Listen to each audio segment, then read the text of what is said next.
I went to Cloudy Bay area, worked at Power Vintners with John Belsham, the owner. It hosted some of the greats. It hosted Shingle Peak, Wairau River, Babbitt, Atua, Nautilus, Jackson Estate, Wairau River from across the street, Phil Rose's property, John's own project, Fox's Island. A heap of gorgeous wines were made there. They normally did 4,000 tons. The vintage was affected by frost, so they did 2,000 tons. So it was extremely high quality vintage. And I remember tasting through the wines with John. I got really lucky. I mean, I looked around me. There were 13 people, new people from around the world there, Germans and Australians all over working there for harvest. And I looked around and I'm like, why didn't I get the job at your side, man? Because there was some really good Germans that really knew their shit on that wine. But I got to be his right-hand man, tasting every single wine every day. So his regime was, he had about 200 tanks. He'd taste a wee cup.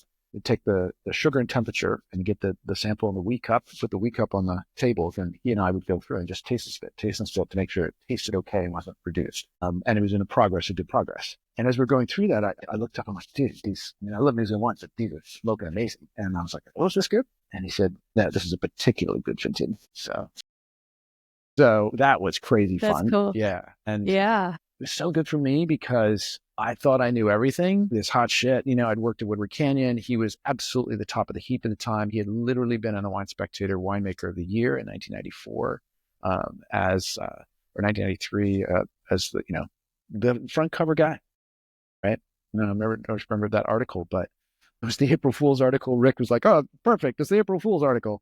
And like the cover of it was an April Fool's thing, 3 pages of April Fool's jokes from the Wine Spectator. And then the 4th page was him as the real cover, Winemaker of the Year. He took it really well. Oh. But yeah, I mean, I remember seeing that magazine, holding it. And for me, I went to work at this little winery and everybody said the wines are great. I'm like, cool, that's really cool. Then I looked at that magazine. I was like, for real? Like, this is where I work? Whoa. And what struck me was not that anything that I was awesome sauce, but they're like, oh my God, I can't make any mistakes here. I gotta be wicked Right. careful. Like, this guy's work is that meaningful? Whoa, am I lucky to be a part of that? So I went from that to San Michel with Ernie Lewison and all this, all this greatness, right? San Michel's just really cooking 99 and killer wines.